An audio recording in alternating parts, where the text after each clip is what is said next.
And then the famous monkeys to humans question. Like he said, it would have taken millions of years, and as it has been pointed out, evolution doesn't actually have a goal in mind. The changes can be pretty random. And now, again, let's play a mind game. Let's take a population of apes, a fairly isolated population. And let's say that over the generations, certain mutations happen in some of the individuals in the inner ear and knees that he mentioned, for example. And suddenly a natural disaster wipes out most of the population. But some survive and the population recovers. But oh look, suddenly you notice that only apes with the mutations have survived. So now you have a whole population with those mutations. And now it's a population that as a whole is kind of in between walking on four legs and walking upright. And suddenly the individuals with stronger knees, for example, do better. And slowly we begin to see evolution. And it doesn't even require a natural disaster to work. You can have a population with a large habitat, and at the opposite edges of a habitat you can have different environments, and that population can actually be divided by their by how well they have adapted to those certain opposites in their habitats. And well, that's how new species are born.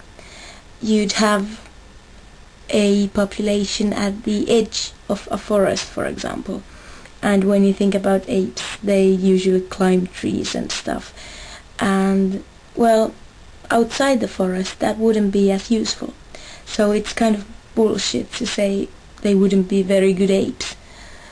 It all depends on their habitat. And well, it's quite clear that this guy hasn't even begun to grasp what the theory of evolution is all about. And I think he needs to go back to those school books he was bashing earlier. But anyway, evolution is an incomprehensibly slow process for us humans.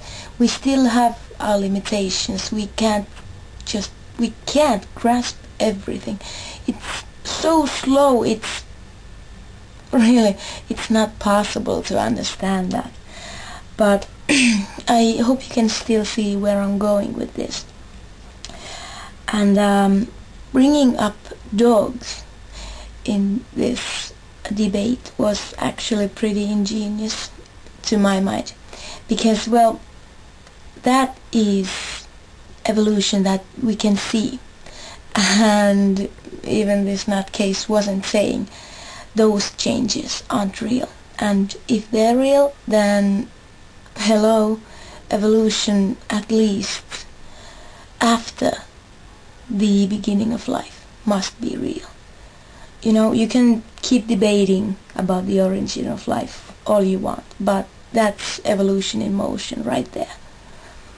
And at the end, I'd like to specify that we are talking about evolutionism, not atheism. And it's just absurd to be saying that atheism is debunked, because science can't answer definitively where life came from on Earth. Atheism is about not believing in a God, or gods in plural, if you will. You know, it's not a religious system. You've got to understand that. It's just not believing that there is some sort of person behind everything. We can still believe in fate and in a way even miracles maybe. It's just that we don't have a God. That's all. Love. Mwah.